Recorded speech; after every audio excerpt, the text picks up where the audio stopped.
20 साल का इंतजार, एक पिता की उम्मीद और एक चिट्ठी जो कभी अधूरी नहीं थी, बस देर से पहुंची। यह कहानी है एक ऐसे डाकिये की जिसने पूरी जिंदगी दूसरों के संदेश पहुंचाए, लेकिन अपनी ही बेटी के जवाब का इंतजार करता रह गया। क्या सफलता सच में इतनी बड़ी होती है कि अपने पीछे छूट जाए? सुनिए दिल को छू लेने वाली कहानी, आखिरी चिट्ठी। कहानी, आखिरी चिट्ठी। बारिश की हल्की बूंदें पुराने डाकघर की टीन की छत पर गिर रही थी। शाम का समय था। गांव का छोटा सा डाकघर लगभग खाली हो चुका था। वहां सिर्फ एक बूढ़ा डाकिया बैठा था जिसका नाम था हरिराम। सफेद बाल, कांपते हाथ और आंखों में एक अजीब सी प्रतीक्षा। हर दिन की तरह आज भी वह एक पुरानी लकड़ी की दराज खोलता है और उसमें से एक पीली पड़ी चिट्ठी निकालता है। वह चिट्ठी पिछले 20 सालों से वहीं रखी है, लेकिन वह किसी और की नहीं, उसकी अपनी है। एक 20 साल पहले हरिराम तब जवान था।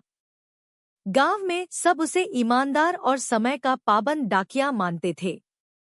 उसकी एक ही बेटी थी जिसका नाम था आरती। वह पढ़ने में बहुत तेज थी। उसका सपना था शहर जाकर बड़ी अफसर बनना। लेकिन गांव में लोग कहते, लड़कियों को इतना पढ़ाकर क्या करना, शादी कर दो, यही ठीक है। हरिराम चुप रहता, लेकिन उसकी आंखों में बेटी के लिए गर्व था। एक दिन आरती को शहर के बड़े कॉलेज में दाखिला मिल गया। खुशी और डर दोनों साथ आए। शहर दूर था, खर्चा ज्यादा था, पर हरिराम ने फैसला किया, मेरी बेटी पढ़ेगी। उसने अपनी छोटी सी जमीन बेच दी। लोगों ने ताने दिए, बुढ़ापे में क्या खाएगा, लड़की तो पराई होती है। लेकिन हरिराम मुस्कुरा देता। आरती शहर चली गई।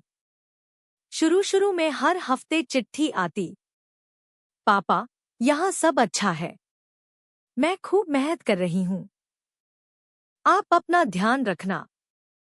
हरिराम उन चिट्ठियों को बार बार पढ़ता, पूरे गांव को सुनाता। उसकी दुनिया उन्हीं शब्दों में बस गई थी। धीरे धीरे चिट्ठियां कम हो गईं। हरिराम खुद चिट्ठी लिखता, बेटी कैसी हो, खाना समय से खाना, तुम पर मुझे गर्व है। लेकिन जवाब कम आते गए, फिर बंद हो गए। वो एक चिट्ठी।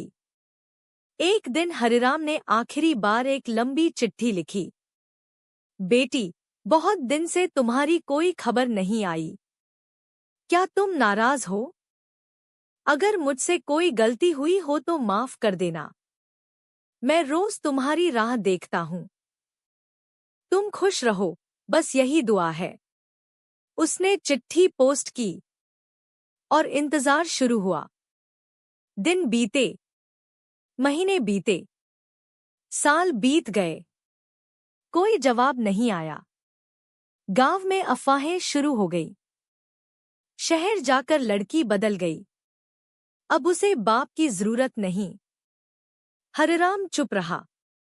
उसने कभी बेटी के बारे में बुरा नहीं कहा। समय बीतता गया, वह बूढ़ा हो गया। उसकी चाल धीमी पड़ गई, लेकिन रोज शाम वह डाकघर की दराज खोलता और उस आखिरी चिट्ठी की कॉपी पढ़ता, जैसे उम्मीद अभी जिंदा हो। एक दिन डाकघर में एक पार्सल आया। भेजने वाले का नाम पढ़कर हरिराम के हाथ कांप गए। आरती हरिराम। 20 साल बाद पहली बार उसने कांपते हाथों से पार्सल खोला। अंदर एक साड़ी थी, एक घड़ी और एक चिट्ठी। उसकी आंखें भर आईं। चिट्ठी में लिखा था, पापा, मुझे माफ कर दीजिए। शहर की दौड़ में मैं खुद को खो बैठी। मैंने सोचा था पहले कुछ बन जाओ, फिर आपको गर्व से अपने पास बुलाऊंगी। लेकिन समय निकलता गया। मैं अब जिला अधिकारी हूं। आज समझ आया कि सबसे बड़ा पद आपकी बेटी होना था। मैं अगले हफ्ते गांव आ रही हूं। आपकी आरती। पूरा गांव खबर से गूंज उठा। आरती अफसर बन गई। हरिराम की बेटी आईएएस अफसर बन गई है। हरिराम की आंखों में चमक लौट आई। उसने नई धोती निकाली, घर की टूटी दीवारें ठीक करवाईं, दरवाजे पर रंगोली बनवाई। जिस दिन आरती आनी थी, वह सुबह से दरवाजे पर बैठ गया। दोपहर हुई, शाम हुई, गाड़ी गांव में दाखिल हुई।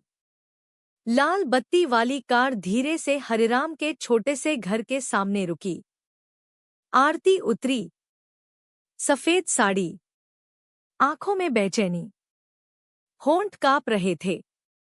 दरवाजे पर हरिराम बैठे थे, नई धोती पहने, हाथ में वही पुरानी घड़ी।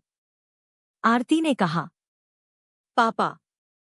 हरिराम ने आंखें खोली, कमजोर आवाज में बोले, आ गई अफसर बिटिया। आरती उनके चरणों में गिर पड़ी। मुझे माफ कर दीजिए पापा, मैं बहुत देर से आई। हरिराम ने कांपते हाथों से उसके सिर पर हाथ रखा। आरती फूट फूट कर रो पड़ी। घर के अंदर जाकर उसने दराज खोली। वहां उसकी भेजी हर पुरानी चिट्ठी सहेजकर रखी थी। और सबसे ऊपर वही आखिरी चिट्ठी, जिसकी कॉपी हरिराम रोज पढ़ता था। आरती ने उसे सीने से लगा लिया। अब उसे समझ आया, उसके पिता ने कभी शिकायत नहीं की, बस इंतजार किया। कहानी की सीख है, कभी कभी हम सफलता की दौड़ में उन लोगों को पीछे छोड़ देते हैं जो हमारी पहली जीत होते हैं।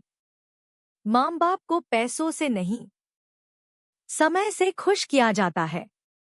अगर आपके जीवन में भी कोई हरिराम है, तो आज ही उन्हें एक कॉल करिए, क्योंकि कुछ चिट्ठियां जवाब का इंतजार करते करते हमेशा के लिए अधूरी रह जाती हैं। दोस्तों, बताओ कहानी कैसी लगी? ऐसी ही कहानियां सुनने के लिए जिंदगी की कहानी यूट्यूब चैनल को सब्सक्राइब करें और अपना प्यार दें।